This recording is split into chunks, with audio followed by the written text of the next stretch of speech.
اعوذ باللہ من الشیطان الرجیم بسم اللہ الرحمن الرحیم الحمدللہ رب العالمین وصلی اللہ علی سیدنا محمد وعلیہ الطیبین الطاہرین۔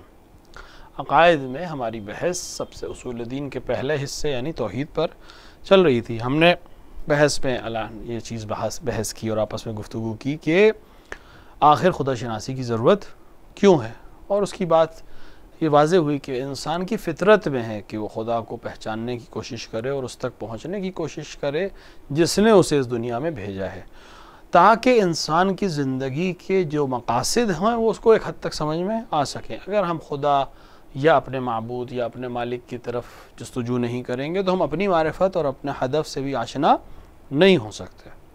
خوب، تو یہ خدا جس کی ہم نے تلاش کی اور فطرت کے تقاضوں کے تحت، عقل کے تقاضوں کے تحت اس کی تلاش کی، وہ کیسا ہونا چاہیے؟ پہلی شہرت اس میں یہ چیز تھی کہ وہ واحد ہونا چاہیے، ایک ہونا چاہیے۔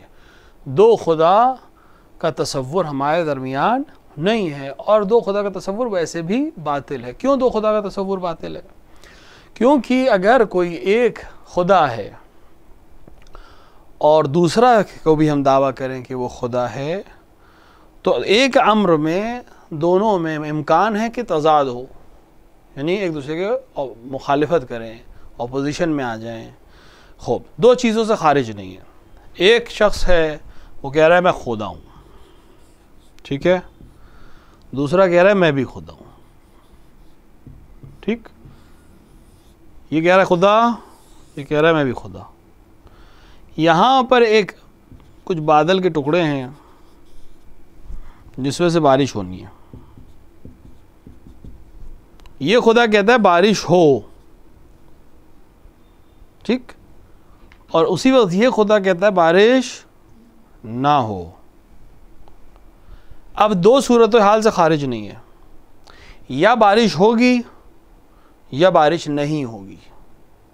اگر بارش ہوگی تو یہ کیسا خدا ہے کہ اس کا حکم مانا نہیں گیا؟ اس کا مطلب یہ ہے کہ یہ خدا نہیں ہے، وَإِلَّا ایسا خدا کہ جس کا حکم نہ مانا جائے اور نافذ نہ ہو، پھر وہ خدا نہیں رہ جاتا۔ اور اگر بارش رک جاتی ہے، نہیں ہوتی ہے اس کے امر کے باوجود، تو اس کا مطلب یہ پہلا والا جو دعویٰ تھا یہ غلط ہے، یہ صحیح ہے، کیونکہ اس کا امر نہیں ہوا اور اس کا امر ہو گیا۔ بس یہ دو کے نقصان یہ ہے کہ یا تو ایک امر ہوگا یا نہیں ہوگا۔ ہوگا تو جس نے آرڈر دیا وہی ہے خدا اور دوسرا نہیں ہے، اگر نہیں ہوا تو دوسرا جس نے روک دیا وہی خدا ہے، کیونکہ وہی قدرت رکھتا ہے۔ ایسا خدا کہ جس کے اوپر کسی اور کی قدرت ہو جائے وہ خدا نہیں ہو سکتا۔ دوسرا اس کا نقصان کیا ہے؟ دوسرا اس کا نقصان یہ ہے کہ اگر ایک کہے ہو دوسرا کہے نہ ہو اور ان کے درمیان یہ تضاد چلتا رہے تو یہ جو پورا سسٹم ہے یہ ڈسٹربڈ سسٹم ہو جائے گا، اور اس کا نقصان یہ ہوگا کہ یہ تو صرف مثال دی گئی ہے بارش کی، ہر چیز میں پھر یہی ہوگا۔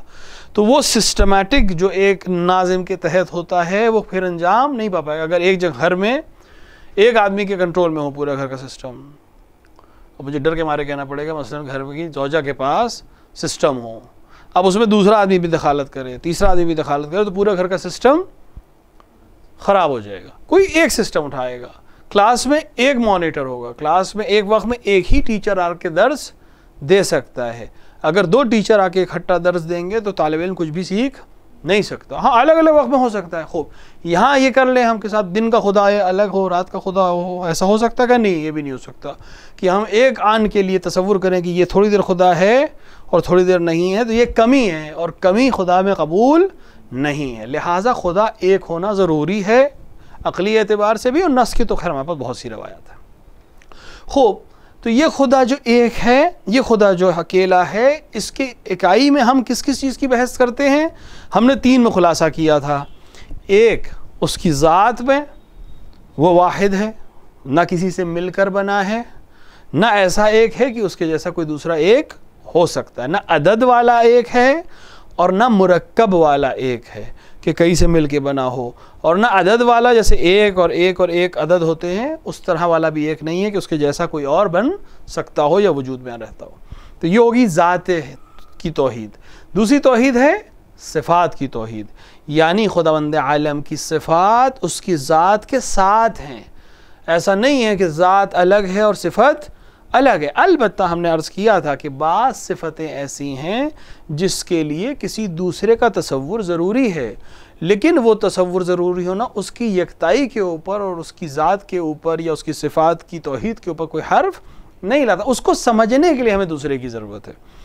یعنی جیسے کہ میں نے کہا تھا خداوند عالم خالق ہے، یہ خالق ہونا اس کی ذات میں ہے کہ نہیں؟ یعنی اس کی ذات میں ہے، لیکن اس خالق کو سمجھنے کے لیے ہمیں مخلوق کی ضرورت ہے. جب تک مخلوق نہ ہو تب تک وہ اس کا خالق ہونا ہماری سمجھ میں نہیں آئے گا. جب تک وہ کسی کو اوپر کوئی امر نہ کرے تب تک اس کا آمر ہونا اور حاکم ہونا ہماری سمجھ میں نہیں آئے گا. لیکن اس کا زندہ ہونا بغیر کسی تصور کے ہماری سمجھ میں آ سکتا ہے. اس کا متکلم ہونا، اس کا سمیع ہونا، ہر صفت کو اسی طرح ہم کبھی ایسا ہوتا ہے کہ صفت کو تولنا پڑتا ہے کسی اور کے مقابلے میں، تب ہم کہیں گے. جب ہم مقابلہ کریں گے یا اس صفت کو سمجھنے کی کوشش کریں گے تو کبھی صرف ذات میں ہونا کافی. مثال کے طور پہ آپ کہیے کہ فلاں شخص خوبصورت ہے، اب اس میں کسی اور کو دیکھنے کی ضرورت نہیں ہے، اس کے اوپر حسن کے اوپر آپ ایک سٹیٹمنٹ دے رہے ہیں. یا فلاں شخص لمبا ہے تو اب ہم کسی اور سے اس کو کمپیئر نہیں کر رہے ہیں، صرف اس کی صفت بیان کر رہے ہیں. لیکن جب آپ کہیں فلاں شخص فلاں سے زیادہ لمبا ہے تب آپ کو کمپیریزن کی بات ہو رہی، تب آپ کے سامنے دوسرے کا تصور ہونا ضروری ہے.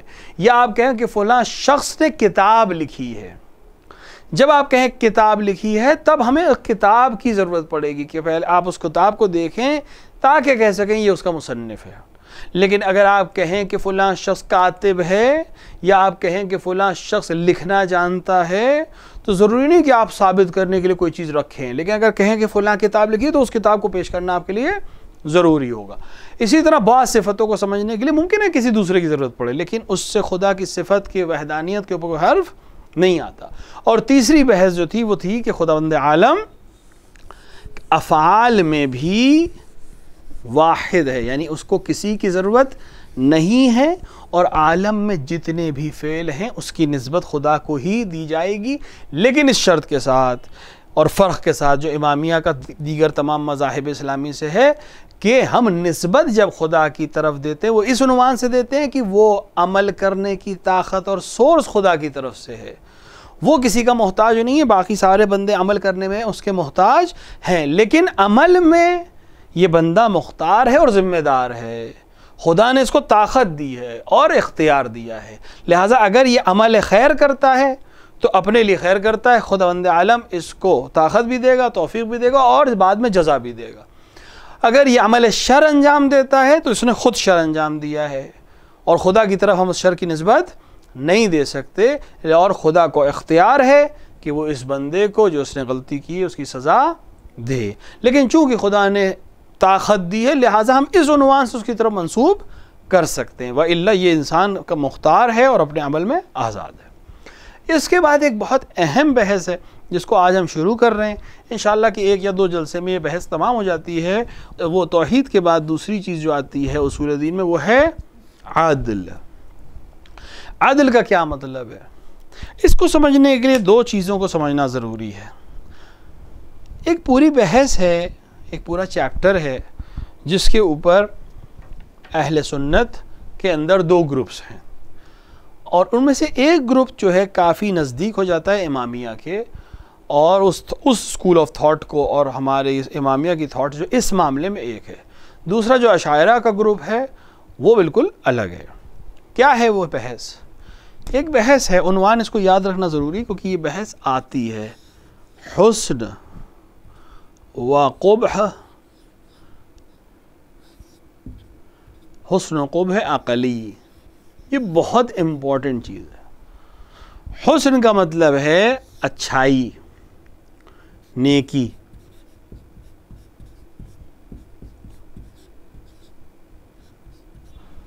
قبح کا مطلب ہے برائی.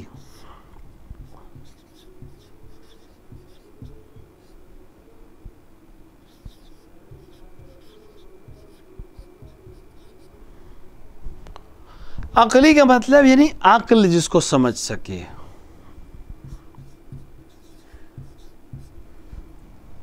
عقل یعنی انسان کے پاس جو عقل ہے جس کے ذریعے سے انسان سوچتا ہے، سمجھتا ہے.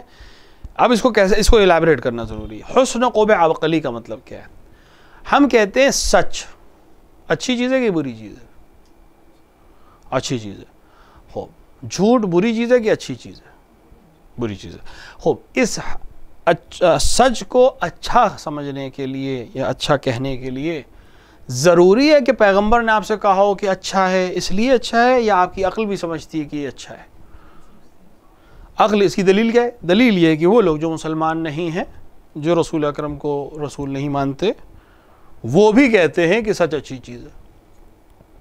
حتیٰ وہ لوگ جو کسی دین کو نہیں مانتے، کمیونسٹ ہیں، مارکسسٹ ہیں، وہ بھی یہی کہتے ہیں کہ سچ بولنا اچھی چیز ہے اور جھوٹ بولنا بری چیز ہے. مزیدار بات یہ ہے کہ جو جھوٹے ہوتے ہیں وہ بھی یہی کہتے ہیں کہ سچ بولنا اچھی چیز ہے اور جھوٹ بولنا بری چیز ہے. خوب اس کا مطلب یہ ہے کہ کائنات میں، عمل کی دنیا میں بہت سی چیزیں ایسی ہیں کہ جس کو عقل انسانی سمجھ سکتی ہے کہ اچھی ہے یا بری ہے. ہم نہیں کہہ رہے 100% ہر چیز کو سمجھ جائے، ممکن ہے نہیں سمجھے، بہت سی چیزیں ہمیں سمجھ کے باہر ہیں، لیکن کچھ چیزیں ایسی ہیں جن کو ہم سمجھ سکتے ہیں اور اس کے لیے ہمیں کسی دین کی ضرورت نہیں ہے. حتیٰ جو لوگ بے دین ہیں وہ بھی اس چیز کو سمجھتے ہیں. ایسی بہت سی چیزیں ہیں جن کو عقل، جن کی اچھائی کو سمجھ سکتی ہے. بہت سی چیزیں ہیں کہ عقل ان کی برائی کو سمجھ سکتی ہے بغیر کسی دین کے سفارش کے، بغیر قرآن کو پڑھے، بغیر کسی اور دین کو مانے. انسان صرف اپنے عقل کے ذریعے سے اس بات کو قبول کرتا ہے کہ سچ بولنا اچھی چیز ہے، جھوٹ بولنا بری چیز ہے، وعدے کو نبھانا اچھی چیز ہے، وعدے کو توڑنا بری چیز ہے، کسی کو اوپر ظلم کرنا برا ہے، کسی کا حق چھیننا برا ہے، مظلوم کا ساتھ دینا اچھا ہے. اس کے لیے ہمیں دین کی سفارش کی ضرورت نہیں ہے، عقل سمجھتی. اگر ایک انسان، آپ سڑک پہ جا رہے ہو، کوئی انسان کسی انسان کو بری طرح سے مار رہا ہو، آپ اس سے سوال نہیں پوچھیں گے کہ یہ کس مذہب کا ہے، کیا کیا ہے. آپ فوری طور پہ آپ کا ریاکشن یہ ہوگا کہ یہ غلط ہو رہا ہے، اس طرح سے مارنا پیٹنا نہیں چاہیے. اگر کوئی انسان سڑک پہ گرا ہو اور اس کے خون نکل رہا ہو تو عقل آپ کی کہے گی کہ اس کی مدد کرنی چاہیے. یہاں پر دین کی ضرورت نہیں ہے، ولو کہ دین نے سفارش بھی کی ہے. یہ اسلام اور خداوند عالم کی طرف سے لطف ہے کہ وہ چیزیں جو ہماری عقل بھی سمجھ سکتی ہے اور جس کو عام انسان بھی انجام دیتا ہے بغیر اس کے کہ اس کے پاس دین ہو، اس کو خدا اپنی رحمت سے اس عمل میں بھی خیر کر کے ہم ہی کو ثواب دیتا ہے. ایسی بہت سے عمل ہم روزمرہ کی زندگی میں انجام دیتے ہیں جس کو انجام دینے کے لیے ہماری ضرورت ہے کہ اسے انجام دیں. مثال کے طور کے اوپر ایک مردہ مر جائے، ایک انسان مر جائے، تو اگر اس کو ہم دفن نہ کریں تو کس کا نقصان ہے؟ کیوں ہمارا نقصان ہے؟ کیونکہ تھوڑی دیر بعد اس مردے کے پاس سے بو آنا شروع ہوگی، پھر تھوڑی دیر بعد یہ جسم سڑنے لگے گا اور اس طرح سے سڑے گا کہ جتنے آس پاس ہوں گے ان کے لیے زندگی دشوار ہو جائے گی.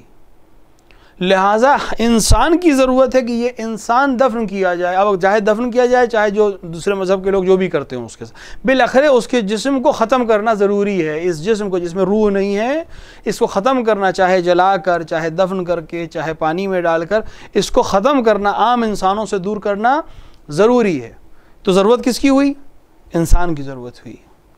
لیکن خداوند عالم اس عمل کو جو ہماری ضرورت ہے اس کو بھی وہ ثواب کر دیتا ہے اور کہتا ہے کہ اگر کسی انسان نے کسی مسلمان کو دوسرے مسلمان کا دفن کرنا واجب عینی ہے، بلکہ واجب کفائی ہے، لیکن ایک حد تک واجب عینی بھی ہو جاتا ہے اگر دوسرے دفن نہ کریں. واجب کفائی کا مطلب کیا ہوتا ہے؟ نہیں، واجب تو کفائی ہے. واجب کفائی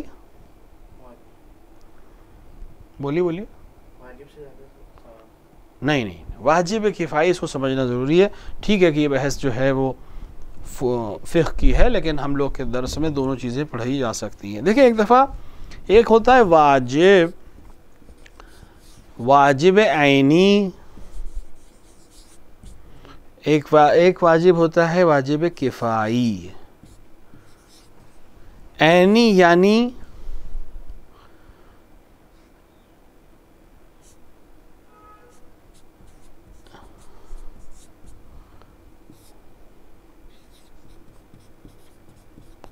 in itself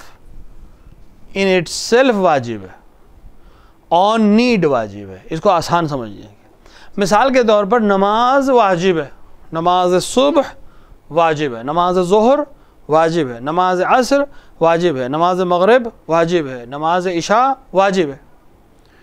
واجب ہے کیا؟ واجب عینی ہے۔ کیا مطلب ہے؟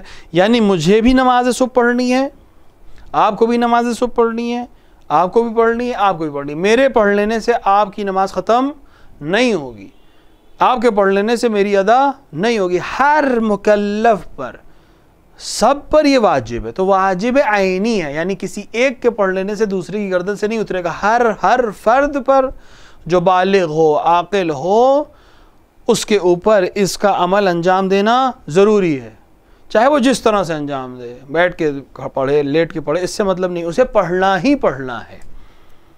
یہ ہے عینی۔ روزہ رکھنا سب پر واجب ہے۔ جو ماہ مبارک رمضان میں داخل ہو جائے، اس حال میں کہ عاقل ہو، بالغ ہو۔ رمضان میں چونکہ دو شرطیں اور ہیں کہ وہ انسان سفر میں نہ ہو اور مریض نہ ہو، تو وہ انسان روزہ رکھنا اس پہ واجب ہے۔ تو گھر میں ایک آدمی رکھ لے، باقی سب پہ ساخط ہے؟ نہیں، جتنے گھر میں بالغ ہیں سب کو رکھنا ہے۔ کسی کو ساخط نہیں ہوگا مگر یہ کہ دوسرے شرائط کی وجہ سے ساخط ہو جائے، کہ ان چار شرط میں سے کوئی شرط ہٹ جائے۔ ایک سفر کرنے چلا گیا، بہت ممکن ہے کہ دو لوگ سفر کر رہے ہوں، حتیٰ سفر میں بھی دو لوگ سفر کر رہے ہوں، ایک کا روزہ ساقط ہو اور ایک کا روزہ واجب ہو۔ کیوں؟ مثال کے طور پہ کوئی کثیر السفر ہے، جس کا شغل ہی، جس کا پروفیشن ہی ڈرائیونگ ہے، تو اس کے لیے روزہ قصر نہیں ہوگا۔ لیکن میرا پروفیشن چونکہ ڈرائیونگ نہیں ہے، اگر میں اپنے شہر سے کہیں جا رہا ہوں تو میرا روزہ قصر ہو جائے گا۔ تو اس کا قصر مجھ سے مطلب نہیں، میرا قصر سے اس کو مطلب نہیں، میرے واجب سے اس کو مطلب نہیں، اس کے واجب سے مجھے مطلب نہیں۔ ہر ایک کے اوپر جو واجب اسے خود کرنا ہے۔ یہ ہے واجب عینی، ان اٹ سیلف واجب ہے وہ، اور ہر انسان کو اس کو انجام دینا ہے۔ دوسرا اس کے مقابلے میں نہیں، اسی کا ایک پارٹ ہے، وہ ہے واجب کفائی۔ کفائی مطلب ہے کفایت، جو ہم لوگ کہتے ہیں نا کفایت، اردو میں بھی استعمال ہوتا ہے کفایت۔ یہ کفایت کرے گا، یعنی یہ کافی ہے، یعنی اگر کچھ لوگوں نے انجام دے دیا تو باقی پر سے ساقط ہو جائے گا۔ تو ایک واجب کفائی کی مثال ہے تشییع جنازہ، یہ مردے کا دفن کرنا، یا مردے کو مسلمان کا کہ مردے کو غسل دینا، اس پر نماز پڑھنا اور اس کو دفن کرنا سب پر واجب ہے۔ سب پر واجب کا مطلب کیا ہے؟ یہ واجب کفائی ہے۔ یعنی اگر اس محلے میں ایک انسان خدا نہ کرتا اس دنیا سے چلا جائے، اس محلے میں جس کو خبر ہوئی کہ ایک مسلمان اس دنیا سے چلا گیا، سب پر واجب ہے کہ اس کو غسل دیں، سب پر واجب ہے کہ اس پر نماز قائم پڑھیں، نماز جنازہ پڑھیں، اور سب پر واجب ہے کہ اس کو دفن کریں۔ لیکن کوئی یہ چار لوگ کھڑے ہو گئے، ایک نے کہا کہ ہم غسل دیں گے، دوسرے نے کہا کہ ہم لوگ نماز پڑھ دیں گے، تیسرے نے کہا ہم دفن کر دیں گے، باقی جتنے ہیں جنہوں نے انجام نہیں دیا ان کی گردن پر سے یہ واجب اتر جائے گا۔ سب کو نہیں کرنا ہے، چار لوگ بھی کھڑے ہو، جو کرنے بھر کے لوگ اگر کھڑے ہو گئے کہ ان کے کرنے سے یہ کام ہو جائے گا تو باقی کی گردن پر سے اپنے آپ اتر جائے گا۔ لیکن اگر کسی نے انجام نہیں دیا تو سب گناہگار ہوں گے، یہ فرق ہے۔ بس واجب عینی وہ ہے جو ہر ایک کو انجام دینا ہے، اور واجب کفائی وہ ہے جو اگر بعض نے انجام دے دیا تو باقی کی گردن پر سے اتر جاتا ہے۔ ہو تو ہم یہ بحث کیوں نکل کے آئی؟ اس لیے کہ کوئی عمل کبھی کبھی ایسا ہوتا ہے کہ انسان کی ضرورت کا ہوتا ہے لیکن خداوند عالم اس کے لیے ثواب دیتا ہے، جیسے دفن کرنا انسان کی ضرورت ہے، تو یہ دفن کرنا عقل کا تقاضا ہے کہ یہ دفن ہو جائے، یا اس کو پانی میں ڈال دیا جائے، یا اس کو جلا دیا جائے۔ اگر کسی مذہب کے اوپر مانے، ابھی ہم اس کی بحث نہیں کر رہے ہیں کہ اس کے ساتھ کیا کرنا ہے، وہ تو فروع کی بحث ہے، الگ بحث ہے۔ لیکن اس مردے کو ختم کرنا، اس جسم کو ختم کرنا، عام انسانوں کی، آباد انسانوں کی زندگی سے دور کرنا ضروری ہے، عقل سمجھتی ہے۔ تو عقل جو ہے بہت سی چیزوں کو سمجھتی ہے، بہت سی چیزوں کو نہیں سمجھتی ہے۔ تو کچھ چیزوں کو سمجھنا، کچھ چیزوں کے نہ سمجھنے کے بیار پر ہم یہ نہیں کہہ سکتے کہ عقل کچھ نہیں سمجھتی ہے، کچھ نہ کچھ ضرور سمجھتی ہے۔ اس کا مطلب یہ ہوا کہ کچھ چیزوں کی اچھائی کو عقل سمجھ سکتی ہے، کچھ چیزوں کی برائی کو بھی عقل سمجھ سکتی ہے۔ بس اگر کسی عام انسان کسی چیز کی اچھائی کو سمجھ سکتا ہے اور کسی چیز کی برائی کو سمجھ سکتا ہے، تو خدا جس نے انسان کو خلق کیا ہے اور جو خود عقل ہے اور خالق عقل ہے، کیا وہ کسی شے کی اچھائی اور برائی کو نہیں جانتا ہوگا؟ یقیناً جانتا، وہ تو ہر ایک کی اچھائی اور برائی کو جانتا ہوگا۔ بس یہ کیوں عقل کے ذریعے سے حسن اور خوب سمجھنا ضروری ہے کہ ہم کل کہیں کہ خدا وہی انجام دیتا ہے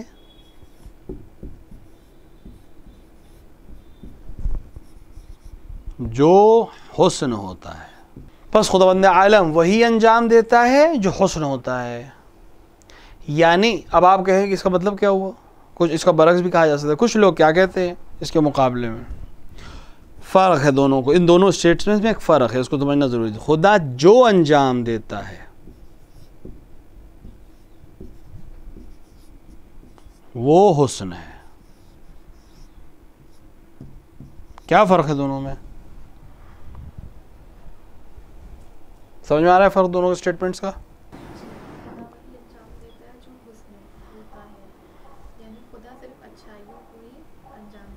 ویری گڈ. خدا جو انجام دیتا ہے وہ حسن ہے، مطلب جو خدا انجام دے رہا ہے وہ پہلے سے ہی ہے تبھی وہ انجام دے رہا ہے. نہ اس کو یوں سمجھو، خدا وہی انجام دیتا ہے جو حسن ہوتا ہے. یعنی خدا وہی عمل کرے گا جو واقعاً اچھا ہوگا. ٹھیک ہے؟ اگر ہم کہیں خدا جو انجام دے، پس جو بھی خدا کرے وہ اچھا ہے. دونوں میں فرق کیا ہے؟ اس اسٹیٹمنٹ کا مطلب یہ ہے کہ اگر ایک چیز عقل کے لحاظ سے بری ہے، جھوٹ،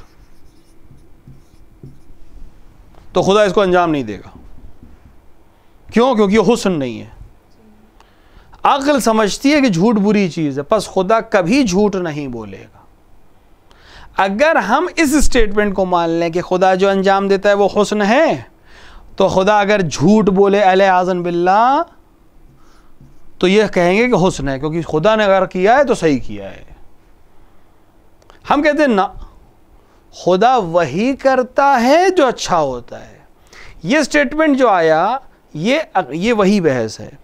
اپنے فالٹس کو خدا کی گردن پہ ڈالنے کے لیے یہ پوری بلیف بنائی اشاعرہ نے، بنی امیہ نے. یہ کیوں بنائی؟ کہ خدا اگر چاہے تو کل حسین ابن علی کو اعوذ باللہ جہنم میں ڈال سکتا ہے اور یہ حسن ہے کیونکہ خدا نے انجام دیا. اور خدا اگر چاہے تو یزید کو جنت میں ڈال سکتا ہے کیونکہ خدا جو چاہے کر سکتا ہے. ایسا نہیں ہے. ہم کہتے ہیں یہ نہیں ہو سکتا. یہ چیز عقل قبول نہیں کر سکتی. اور جو چیز عام انسان کی عقل قبول نہیں کر سکتی، جو بہت کم ہے، اس کو عاقل اور عین عقل کبھی بھی انجام نہیں دے سکتا. لہٰذا دور سے لگتا ہے دونوں اسٹیٹمنٹ ایک ہیں، لیکن جب آپ اس کی ڈیپتھ میں جائیں گے تو آپ کی سمجھ میں آئے گا. یقیناً خدا جو انجام دیتا ہے وہ حسن ہے، لیکن بشرط ان کے کہ وہی انجام دے جو عقلاً حسن ہو، نہ کہ جو وہ کرتا ہے وہ حسن ہے. یقیناً رزلٹ یہی آئے گا، اس کا بھی رزلٹ وہی اس لیے آئے گا کہ اصل یہی ہے. وہ کبھی وہ کام انجام نہیں دے گا، لیکن کہنے ایک وقت ہمیں اسٹیٹمنٹ ایسا دینا چاہیے کہ کہیں سے کوئی لوپ باقی نہ رہ جائے. وہ کہیں کہ ایسا کر سکتا، ہم کہیں گے نہیں کر سکتا. قدرت پہ حرف آئے گا خدا کی اگر نہیں کر سکتا؟ نہیں، قدرت پہ حرف نہیں آئے گا، لیکن عدالت پہ حرف آ جائے گا. خدا کے پاس قدرت ہے کہ وہ یہ کام کر سکتا ہے، یہ قدرت سے انکار نہیں ہے، لیکن تقاضائے عدل اور تقاضائے عقل یہ ہے کہ وہ یہ کام نہیں کرے، کیونکہ کوئی عام انسان بھی یہ کام نہیں کرے گا. کوئی عام انسان جو عدالت کو پسند کرتا ہو، اچھائی کو پسند کرتا ہو، وہ بھی یہ کام انجام نہیں دے گا. تو وہ جو خالق ہے عقل کا، جو خالق ہے حسن کا، وہ بھی یہ کام انجام نہیں دے گا. پس خداوند عالم وہی عمل انجام دے گا جو حسن ہوگا. کیونکہ عقل انسانی کچھ چیزوں کے حسن کو سمجھتی ہے، لہٰذا ہر وہ چیز جو حسن ہے خدا وہی انجام دے گا. کچھ کو ہم نہیں سمجھتے، لیکن خدا اسی کو انجام دے گا جو حسن ہوگا. ایسا نہیں ہو سکتا کہ خدا جو بھی انجام دے وہی حسن ہو. نہیں، خدا وہ انجام دے گا جو اپنے آپ میں حسن ہوگا، ولو ہم اس کو درک کریں نہ کریں. اس کو ہم ایکسیپٹ کر لیں گے. ممکن ہے خدا ایک چیز انجام دے ہمیں بری لگے. قرآن میں بھی اشارہ ہوا ہے کہ تمہیں بہت ممکن ہے تمہیں ایک چیز بری لگتی ہو لیکن تمہارے لیے اچھی ہو، اور ممکن ہے ایک چیز تمہیں بہت اچھی لگتی ہو اور تمہارے لیے بری ہو. دنیاوی مثال اگر ایک دیں، دوا ہے ہمیں بہت بری لگ رہی، بہت کڑوی ہے. ایک ڈاکٹر کے یہاں گئے، ہمیں درد ہے، جسم میں درد ہے، ہم ڈاکٹر کے پاس گئے، اس نے ایک دوا دی، اتنی کڑوی ہے کہ برداشت کے باہر ہے، کسی کو پسند نہیں ہے، لیکن کیوں کھا رہے ہیں؟ کیونکہ اس کی کڑواہٹ ولو ہمیں پسند نہیں ہے لیکن اس کا رزلٹ میں ہمیں صحت ملے گی. تو ممکن ہے ایک چیز تمہیں کڑوی لگ رہی ہے لیکن وہ تمہارے لیے بہتر ہے. ممکن ہے ایک چیز بھی اچھی لگ رہی ہے لیکن تمہارے نقصان دہ. شوگر کا پیشنٹ ہو جائے کوئی اور اس کو مٹھائی کھانا پسند ہے, اس کو اچھی لگ رہی ہے وہ چیز, وہ اچھی دکھنے میں بھی بہت اچھی چیز ہے لیکن اس کے لیے نقصان دہ. تو ممکن ہے ایک چیز تمہیں بری لگتی ہو لیکن وہ تمہارے لیے اچھی ہو, ممکن ہے ایک چیز تمہیں اچھی لگتی ہو لیکن وہ تمہارے لیے بری ہو. تو خداوند عالم جو عمل انجام دیتا ہے ممکن ہے ہمیں برا لگ رہا ہو لیکن یقیناً چونکہ خدا وہی انجام دیتا ہے جو حسن ہے, لہٰذا یقیناً وہ ہمارے لیے اچھا ہے ولو ہماری سمجھ میں نہ آ رہا ہو. اور اگر خداوند عالم ہمیں کوئی چیز نہیں عطا کر رہا ہے اور ہمیں بہت پسند ہے تب بھی یقیناً مصلحت یہی ہے کہ وہ ہمارے لیے اچھی نہیں ہے.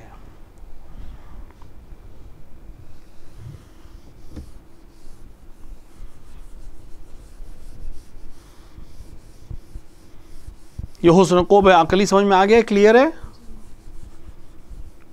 ہو اب کل کا کام یہ ہے, درس آج کا ختم ہو رہا ہے, کل کا کام یہ ہے کہ آپ حضرات حسن و قبح عقلی کی کم سے کم 5 مثالیں لے کر آئیں گے. آپس میں ڈسکشن بھی کر سکتے ہیں. 5 چیزیں جن کی اچھائی کو عقل سمجھ سکتی ہو, 5 چیزیں جن کی برائی کو عقل سمجھ سکتی ہو, جس پہ دین کے حکم کی ضرورت نہ ہو. کوئی سوال؟ توحید مطلق. ہاں ہاں ہم لوگ جو انسان بنے اس سے پہلے تو انسان تھے نہیں, بندر مطلب ہومو سیپین کے بعد ہی انسان کے اس میں کنورٹ ہوئے ہیں.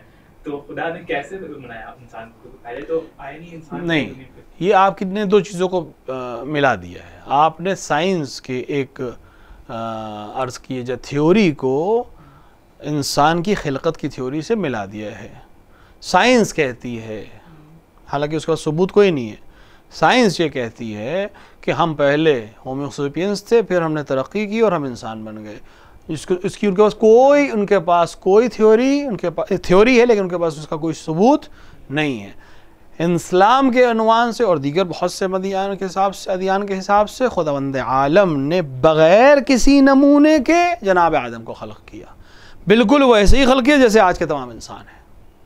ایسا نہیں کہ تدریجاً خداوند عالم نے خلق کیا کسی بندر کو اور وہ بندر دھیرے دھیرے دھیرے دھیرے ترقی کر کے انسان بن گیا, ایسا نہیں ہے. وہ اللہ یہ 1000 سال سے جو بندر سڑک پہ ٹہل رہے ہیں جب تک انسان بن گئے ہوتے, لیکن ان کو تربیت دے سکتے ہیں آپ, لیکن وہ انسان نہیں بن پائیں گے.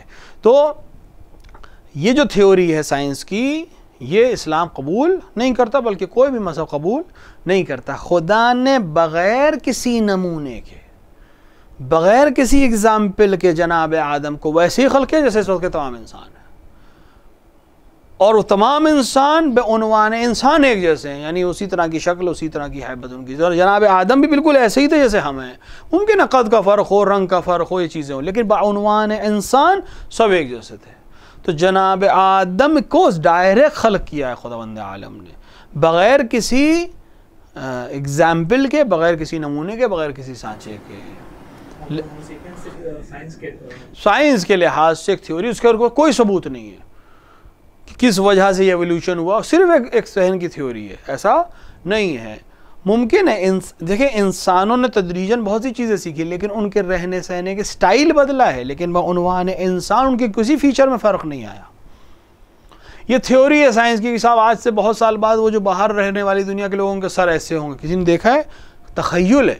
اسی طرح تخیل ہے کہ کسی سائنٹسٹ کا تخیل ہے کہ انسان پہلے چونکہ بندر سے شباہت ملتی ہے لہذا رہا ہوگا, جبکہ اس کا کوئی ثبوت نہیں ہے. نہیں, خداوند عالم نے انسان کو بعنوان انسان جناب آدم کو ایسے ہی خلق کیا, کسی اور نمونے سے یا کسی اور جانور سے خلق نہیں کیا ہے.